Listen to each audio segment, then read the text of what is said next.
Ja som si spravila na raňajky niečo na štýl cisárskeho trhanca. A neviem síce, čo toto jedlo robí cisárskym trhancom, ale predpokladám, že je to proste natrhaný lievanec.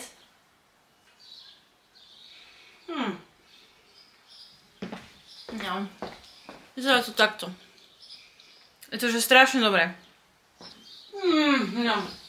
Dopijem si kolágen s kreatínom. A ideme na to. Idem dneska inak točiť aj spoluprácu pre WUMS, lebo mi dali nádherný náhrdelník Mama. Ešte ku Dňu Matiek, ktorý bol minulý týždeň, alebo predminulý týždeň. A je to najkrajší náhrdelník, aký vlastním. Mám ho na sebe 3 týždne v kuse. A nedala som ho dole ani raz. Nemusím ho dávať dole ani na tréningu, ani pri sprchovaní, pri ničom inom, pretože mi nevadí. A za druhé je hypoalergénny a za tretie je vodeodolný, takže nech s ním robíte čokoľvek, tak sa vám proste nepoškodí. A ešte k tomu je, že strašne pevný, takže aj keby moja dcéra si povie, že idem ho trhať, tak mi ho proste nestrhne. V posledný čas si strašne ujíždím na týchto gumených macíkoch. Vždycky, keď idem robiť nejaký ťažší tréning, tak si ich beriem za každým so sebou. Tu už som si dala posing, ktorý som že strašne dlho nerobila v tejto miestnosti na kameru, už vôbec nie.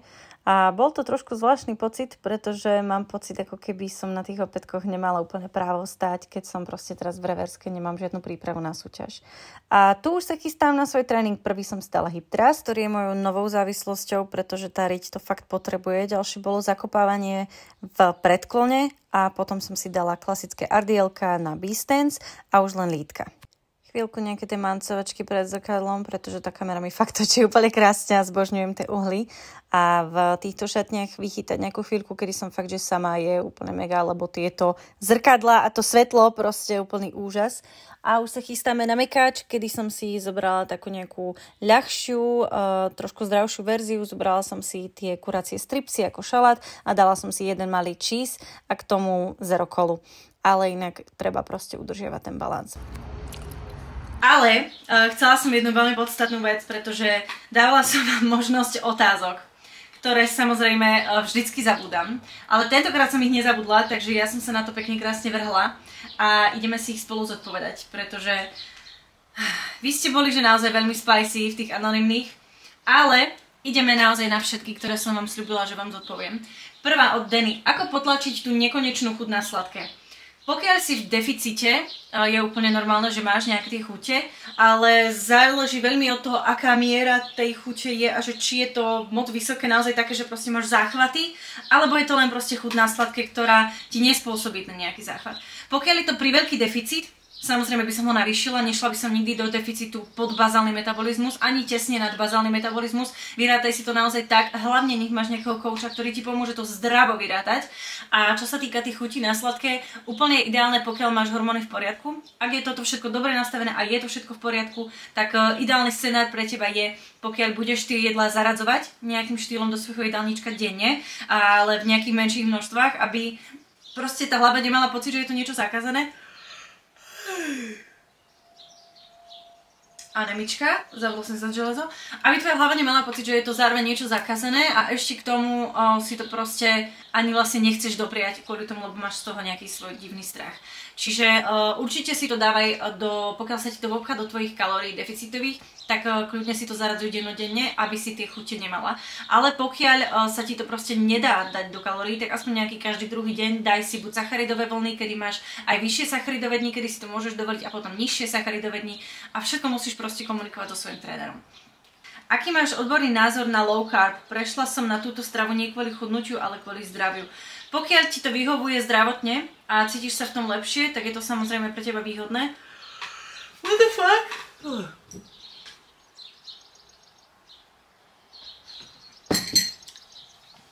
Ja som proste gebroš. Pokiaľ ti to vyhovuje zdravotne, je to win-win situácia pre teba. Ale pokiaľ na to nemáš zdravotný dôvod a máš iba pocit, že budeš tak proste lepšie chudnúť, tak úplne by som sa k tomu neprikláňala a už vôbec nevyradzovať schválne všetky sacharidy zo svojho jedálnička. Pretože pokiaľ necítiš, že tvoje telo proste zle reaguje na sacharidy, čo je naozaj tak možno 1% ľudí, ktoré takéto nejaký fenomén má a niečím takýto trpí, tak by som to nerobila, pretože tvoj mozog ako taký miluje tú energiu zo sacharidov, vie lepšie rozmýšľať, je kreatívnejší, lepšie sa mu spí a hlavne lepšie dokáže podávať výkon. Proste ako náhle si ty v tej ketóze, kedy máš nulové sacharidy alebo čo ja viem 10-15 gramov sacharidov na deň už len z tých bežných vecí, ktoré zješ, lebo čo ja viem aj z vajíčok vieš mať nejaký sacharid, ale je to tak strašne malinko, že naozaj do tej low carb sa ti to proste stále zmestí. Ale chcem tým ale povedať hlavne to, že v tej ketóze nikdy nebudeš ako žena tak veľmi profitovať ako napríklad nejaký kulturista, ktorý sa tak jednoducho rozhodol a sedí mu to. Čiže pre ženy by som low carb nerobila. Úplne by som to úprimne takto povedala a je to trošku kontroverznejší názor, ale proste nie.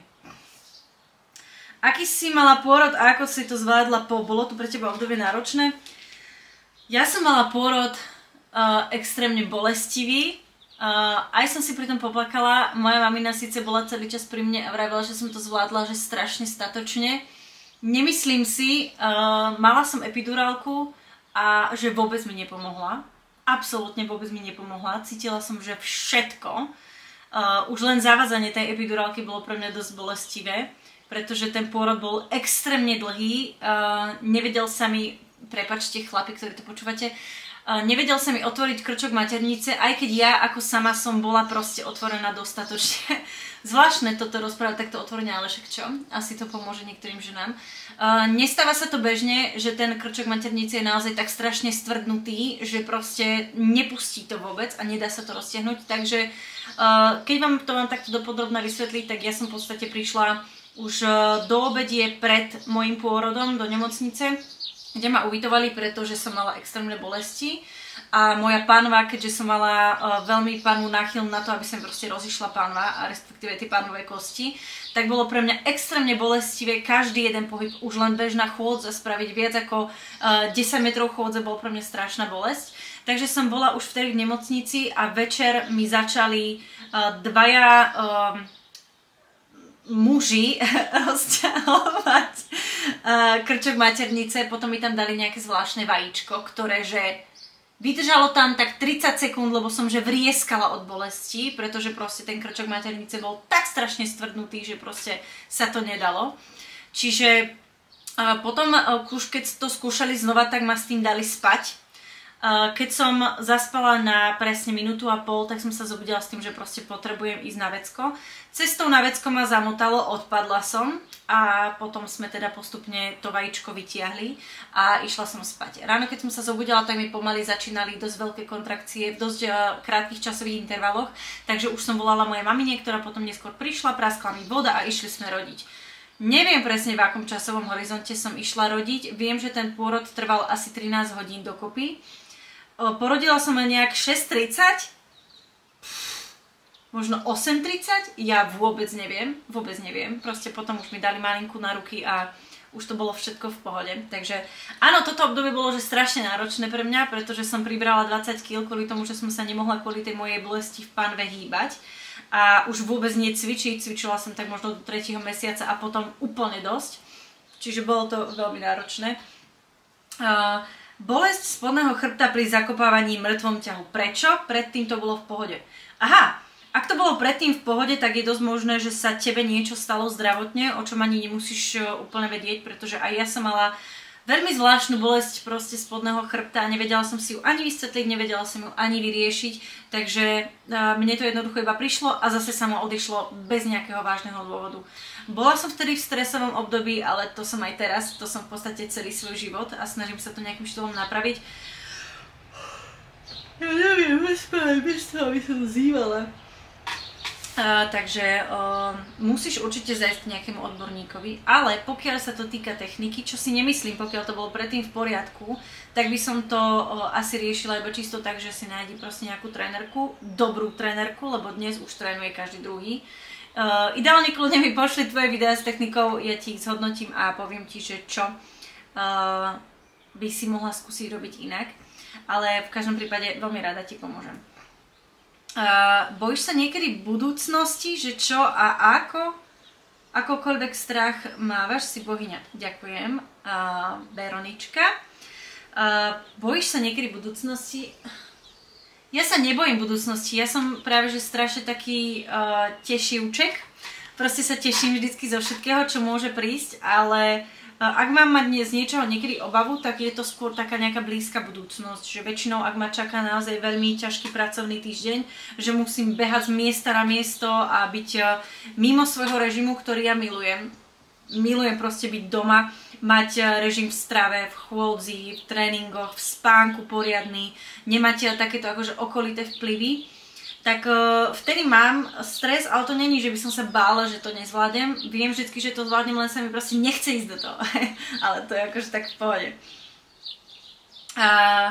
Ahoj Zuzi, mňa by zaujímalo, ako si už udržať konzistenciu v tréningoch. Motivácia nefunguje. Motivácia je podľa mňa extrémne podceňovaná vec a každý jeden človek, ktorý vraví, že disciplína je viac ako motivácia, tak mu to asi veľmi dlho nevydržalo a pokiaľ áno, tak to všetko robí nešťastný. Pretože ja mám motiváciu do cvičenia už niekoľko rokov a keď sa mi nechce, tak proste viem, že je to iba zo pár dní, kedy to musí potiahnuť disciplína, ale vždycky musím mať motiváciu a vždy, keď idem do fitka, tak si vizualizujem proste kvôli čomu to robím. A viem, že napríklad tu mám slabinu, viem, že sa na ne proste chcem a musím zamerať a to neznamená teraz, že to není motivácia, ale práve, že áno. Proste je to pre mňa veľmi, veľmi podstatné. A čo sa týka tej konzistencie v tréningoch, mať plán. Určite by som odporúčala mať naozaj veľmi dobre zostavený plán, aj z cvikov, ktoré ťa budú baviť a budú zároveň aj nejaké efektívne. A samozrejme aj z cvikov, ktoré možno, že bude menej efektívne, ale proste budeš sa na ne tak strašne tešiť, že ti to aj zdvihne tú motiváciu do toho. Urobiť tie efektívne cviky fakt, že tvrdšie, pretože je aj vedecky dokázané štúdiami podložené, že ako náhle to robíš s dostatočným nasadením a správne, tak proste vie byť ten cvik naozaj veľmi efektívny. Ahoj, nevieš prosím poradiť, ktorý je dobrý vegánsky proteín a nezhoršuje pleť? Pokiaľ máš nejaký problém s pleťou spojený čisto so srvátkou alebo s laktózou alebo s čímkoľvek, určite by som ti odporúčila vegánsky proteín, ale musíš teda rátať s tým, že naozaj je to iba určité množstvo aminokyselín a nie celé aminokyselinové spektrum, ako máš napríklad z mäsa alebo živočíšnych výrobkov. Takže pokiaľ chceš proteín ako taký, treba s týmto rátať, že naozaj potom mimo stravy to treba doplniť aspoň tým mäsom, vajíčkami, tvarohom, bezlaktózovým alebo čokoľvek, čo ti proste sedí. Ale čo sa týka vegánskeho proteínu, ja som ich vyskúšala minimálne 20. Všetky naše slovenské a všetky boli buď strašne husté a extrémne presladené, alebo to bol, že čistý piesok v papuli, akože Sahara na šupu. A ostala som ja osobne pri Woman's Best a tí majú vegánsky proteín taký v zelenom a je to krémový proteín, myslím si, že cookies and cream a to je že najlepší vegánsky proteín. Chuťovo absolútne super, ale samozrejme nemôžeš ho piť 3-krát denne, proste vypiješ ho raz, vypiješ ho na ex a máš proste hotovo. Pri tomto by som sa asi až tak veľmi k tomuto neuchyľovala, pokiaľ čisto naozaj, že vieš zo stravy dať všetky tie bielkoviny, ktoré potrebuješ, je to super, ale pokiaľ ti tam chýba nejakých 30-40 gramov bielkovín, je veľmi dobré to doplniť tým proteínom, ale odporúčala by som fakt sa veľmi akože nesrať s tým, že či je ten vegánsky proteín chutný, pretože ako náhle má dobré zloženie, daj ho do vody, vypij ho a máš to proste za sebou, nič sa ti nestane. Ja len, že ťa ľúbim. Danielka. Zlatičko moje. Ako prekonať a začať ísť do fitka, ak som totálny amatér a netuším, čo je na čo. Nechod nikdy sama. Ja keď som aj sama ako pokročilý cvičenec v novom fitku, tak sa cítim ako, že úplne hovno. Úplne hovno. Proste mohol by si ma dať do sačku a takto vyhodiť do koša. Ja sa proste neznášam to. Aj keď sa vždycky snažím naozaj že tváriť, že presne viem, kde čo je. Netuším, neviem, kde je predkopávanie, neviem, kde je zakopávanie, neviem, kde je kardio. Proste ak si úplná začiatočnička, zober si trénera, ktorému dôveruješ. Pokiaľ si žena, ideálne ženu, pri ktorej sa naozaj budeš proste cítiť komfortne, ale nejak by som to veľmi nehrotila s tým ísť sama, pretože na všetko treba dvoch, nielen na vzťah. Ako je možné, že si vo všetko tak úžasná, pekná, milá. Ďakujem veľmi pekne, Adelka, veľmi rada ťa zase uvidí vo fitku. To sa mám strašne rád, to je proste pekné. Ako sa máš, Zuzička? Veľa otázok inak na to, že ako som mama, ako sa momentálne cítim. Cítim sa veľmi dobre. Cítim sa ľúbená, podporovaná, naplnená, je to fajn. Síce sa mi sem tam naozaj striedajú nálady, kedy proste, napríklad teraz ako boli v Sánku majstrovstva Slovenska a videla som tie baby, ktoré to proste povyhrávali a hovorím si, že kokos. A nič viac. Toto si poviem, aha, idem ďalej. Nemôžem to scrollovať veľmi dlho, pretože tá aj moja súťažná forma by veľmi chýba, lebo to brúško proste, ježiš, to bol môj výstavný kus. Na mojom tele bolo moje brucho a moje ramená, že pre mňa jednoducho úplne najkrajšia vec, strašne moc sa mi to páčilo. Momentálne to tak není a je to pre mňa asi iba taký, že zvyk. Musím si proste na to iba zvyknúť, takže tak. Ako sa zbaviť svalovice po tréningoch? Cvičím už nejaký ten rok, ale po tréningoch aj tak mám. Asi nemáš úplne dobrú regeneráciu. Zamyslela by som sa nad tým, aký dlhý je tvoj spánok a či naozaj spávaš pravidelne a máš dostatočne dlhý, hlboký spánok. A hlavne, či piješ dostatok vody, či máš dostatok správnych živín v tele, pretože aj ja mám svalovicu, pokiaľ cvičím napríklad nejaký nový tréning. Ale ak máš fixný tréningový plán, ktorý dodržiavaš mesiace a nemeníš ho, čo by sa vlastne ani nemalo veľmi meniť, pokiaľ v ňom nestagnuješ, tak by si už počase nemala mať svalovicu. Aj keď akože navyšuješ váhu, ale to telo proste, keď dá nejakú svalovicu, tak proste nebadateľnú svalovicu. Ale pokiaľ ju máš, aj pokiaľ nemeníš nič v tom tréningu a je naozaj že veľmi veľká intenzívna, tak je to skôr problém tej regenerácie a tej stravy, ktorú máš, prípadne ten pitný režim, ktorý že ženy markantne zanedbávajú. Randíš niekým? Áno. A ideme na tie anonymné otázky, lebo v tom ste sa, že budeš niekedy trénovať aj osobne? Zrejme už nie. Asi som momentálne tak na tom, že najbližšiu dobu to úplne nemám v pláne, pretože by som nemala na to kedy. Nemám na to proste kedy. Pri cviku RDL, glute bridge, leg press a hip abduction dostatočne na vybudovanie glutes? Počkať, ešte raz.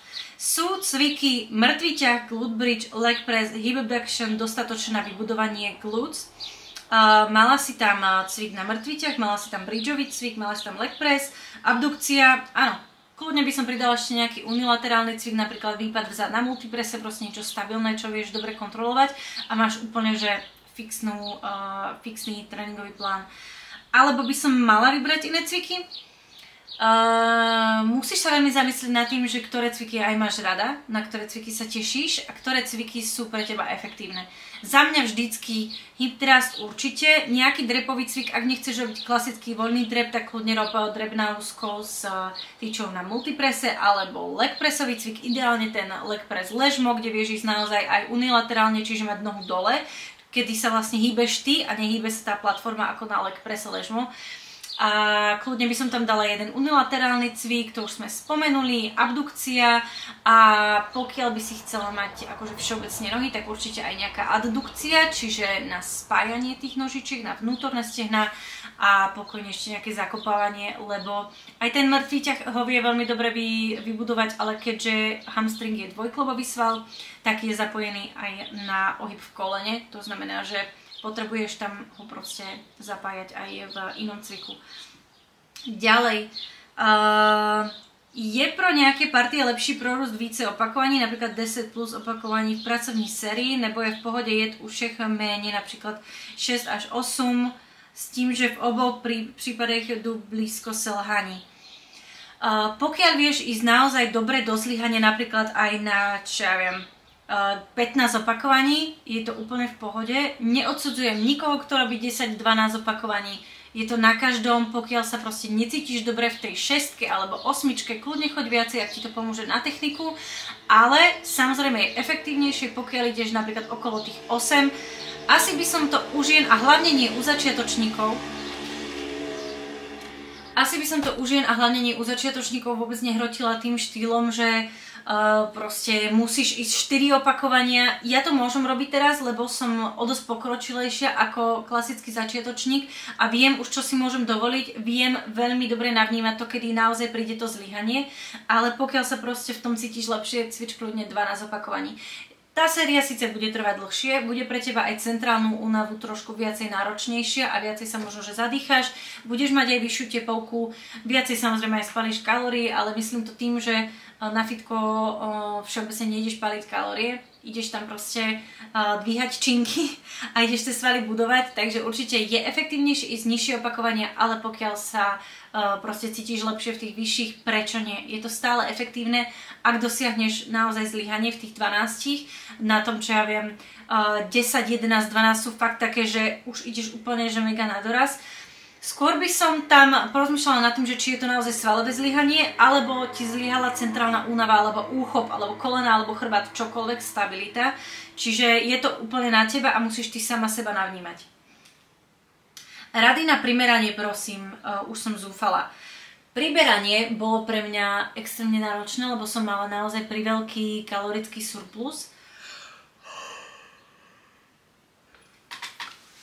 ktorý si myslím nemusel byť vôbec až tak veľmi navýšený, ako bol. Mala som 380 g sacharidov, čo bolo pre mňa jednoducho nezjediteľné a musela som to potom neskôr aj doplňať maltodextrínom, čo bola pre mňa síce super voľba a robila som to každý jeden deň a nabrala som veľmi pekne, ale proste pre ten žalúdok a pre tú mentálnu pohodu to bolo, že úplný grec, ale že úplný grec. Netešila som sa na jedlo, neznášala som to jedlo, pretože každé jedno jedlo bolo proste toho naozaj veľa na mňa.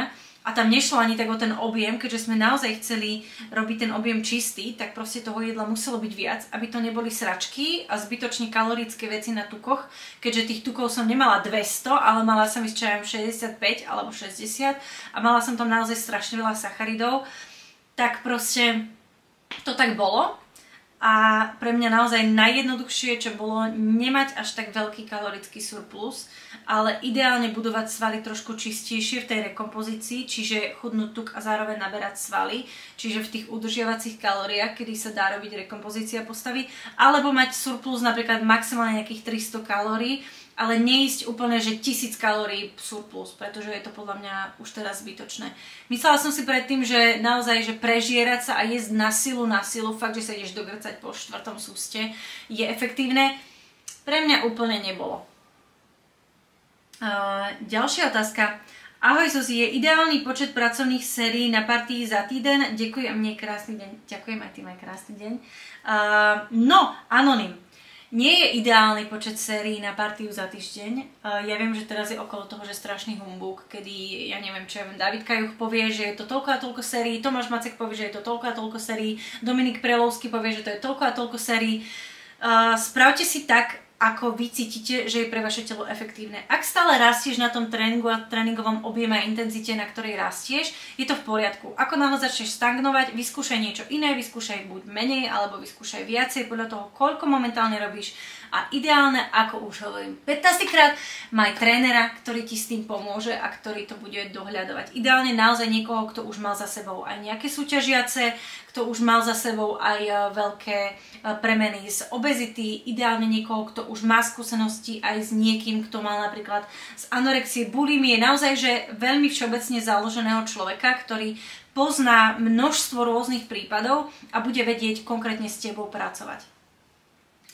Máš nejakú slabinu, napríklad ako šteklivosť? Počkaj, čo? Ja som myslela, že slabinu na tela, akože ramena, lítka, zadok alebo tak. Šteklivosť? No tak toto je trošku scesné. Dobre. Zdá sa mi, alebo si znovu s ocinom malej. Ako sa dnes cítiš? Cítim sa veľmi dobre. Pred tréningom som sa cítila akože na sračky, ale už sa cítim super, lebo sme boli s mojim priateľom cvičiť, odcvičili sme si veľmi kvalitne, veľa sme sa nasmiali a pre mňa je extrémne dôležité, že to počas tréningu proste mám aj pozitívnu energiu a viem sa aj zasmiať s niekým. A síce aj tréningy sama vie mať veľmi, veľmi efektívne, ale určite je super, pokiaľ vás niekto stále vie posunúť trošku vyššie. Ahoj Zuzka, chcela by som sa spýtať, ako bojovať s chuťkami. Nemyslím tým, že iba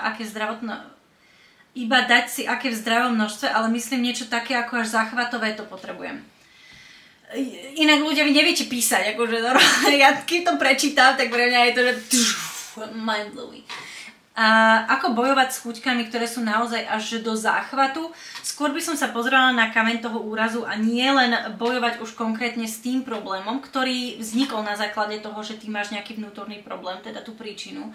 A nie len teda jesť dôsledky, ale naozaj, že sa zamerať na tú príčinu všeobecne, lebo to nie je veľmi jednoduché. A u každej jednej ženy je to veľmi individuálne. U mňa boli prejedacie chuťky len kvôli tomu, lebo som mala strašne veľký kalorický deficit, z ktorého sme sa potom neskôr dostávali a aj tak som do toho neskôr zase spadla. Takže chce to proste čas, chce prísť na to, že čo bolo naozaj zlé. Pokiaľ máš priveľký kalorický deficit, je dosť pochopiteľné, kvôli čomu tie chuťky sú. A určite by som sa na to zameriala so špecialistom. Ako bojovať so svalovicou? Cvičím už ten rok, ale stále mám po tréningu svalovicu. Už sme si na túto istú otázku odpovedali, takže to asi strihnem. Cvičím normálne s váhami RDL, deadlift, Bulgari leg press, ale mám škaredé nohy. Mám tam taký ten tuk nad kolenami a stehnách a lítkach. Pomôžeš mi poradiť, prosím? Neviem, ako vyzeráš, neviem, čo presne je tým tvojim problémom, ale pokiaľ myslíš všeobecne, že máš ako keby ten zvyšný tuk, ktorý ti ešte ostal aj napríklad po deficite a po schudnutí, je to taký ten safe tuk, ktorý tvoje telo ako keby potrebuje na to aj okolí tvojich orgánov, ktoré proste potrebuje chrániť. A je to taká tá posledná vec, ktorá sa extrémne vždycky ťažko akože zhadzuje. Takže by som sa skôr pozerala na to, ak chceš, kľudne mi pošli tvoju fotku, môžeme sa na to spolu pozrieť, alebo ti viac poradím, alebo mi trošku lepšie opísať ten problém, lebo takéto veci sú strašne individuálne a neviem ich riešiť iba z jednej otázky. Máš priateľa, ste spolu s bývalým priateľom? Pána Boha! Áno. Ešte raz, koľko máš rokov? Mám 24, narodila som sa 14. októbra, takže keď budete chcieť niekto mi blahoželať, tak 14. októbra. A áno, týmto by som asi skončila. Nemám. Už nás čaká iba prechádzka. Nemám mokrý. Nemáš, láska, mokrý bicykel, nemáš. Poď! Poď! Ja, wow.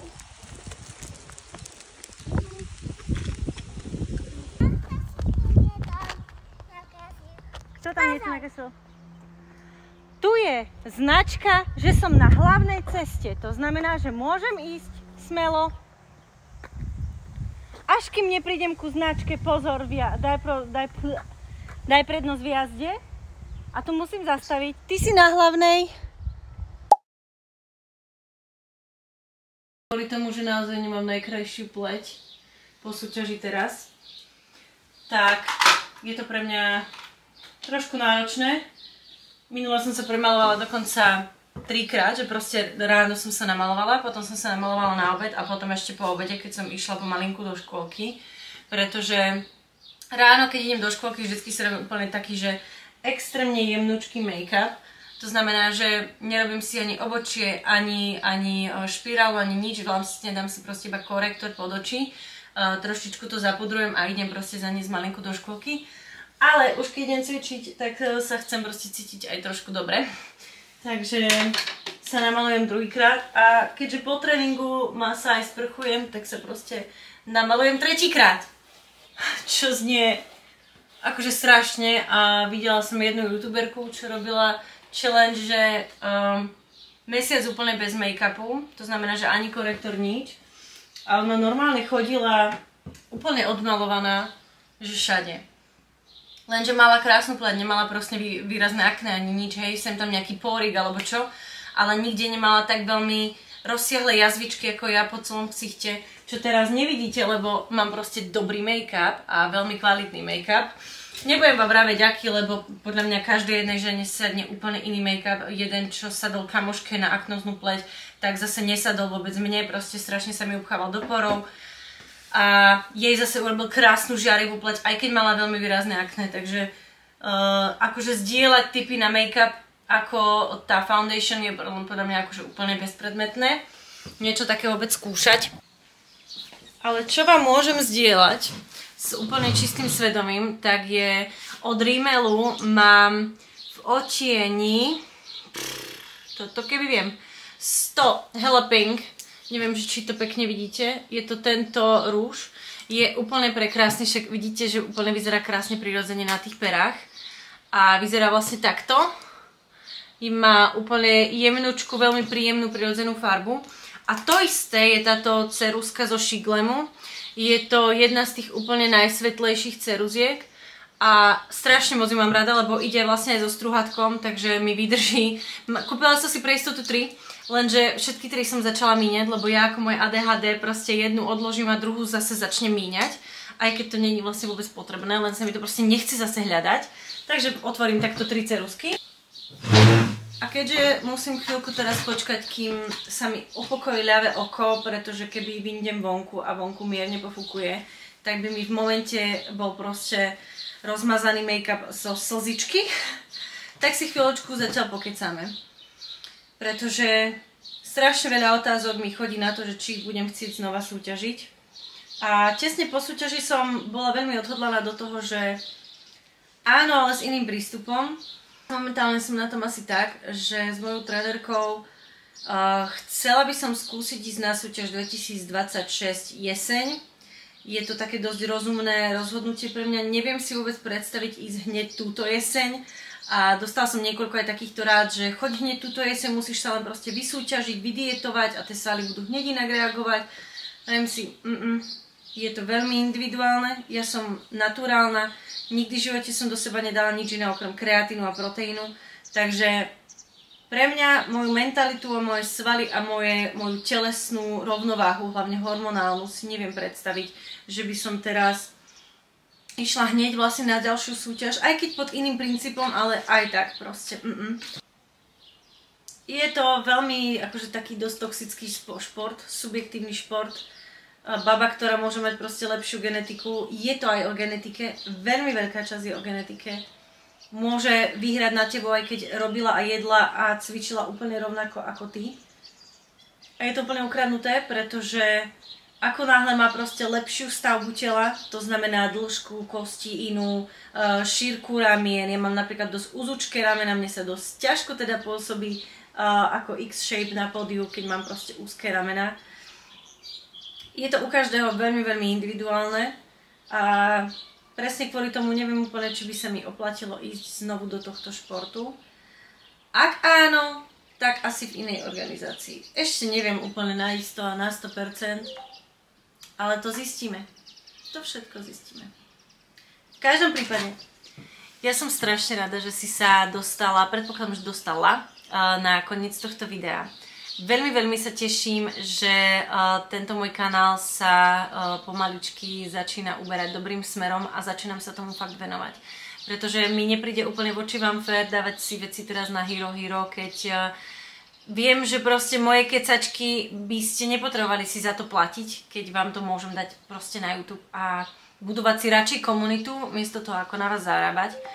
A keď budem chcieť vám niečo odovzdať aj platené, tak to bude skôr nejaký druh elektronickej knihy alebo nejakému zoznamu cvikov s technikami, ktorý bol môj najväčší takýto plán spraviť proste pre vás zoznam všetkých cvikov, hlavne teda aj pre ženy, či už je to na spodokte alebo na vršok, s s vysvetlením techniky, ale nezarábať proste na vás mesačne a mesačne za to, že budete počúvať mňa kecať. To môžete aj tu na YouTube. Takže veľmi sa teším. Toto video je u konca a dúfam, že to bude trošku sa rozrastať, táto naša aj YouTubeová komunita, pretože mňa veľmi baví rozprávať. Veľmi rada sa s vami porozprávam o čomkoľvek, čo vás zaujíma, a robiť akékoľvek témy, ktoré chcete odo mňa vidieť a rozprávať sa so mnou s nimi o tomto. Takže teším sa. A majte krásny deň. Žabky. Čaute.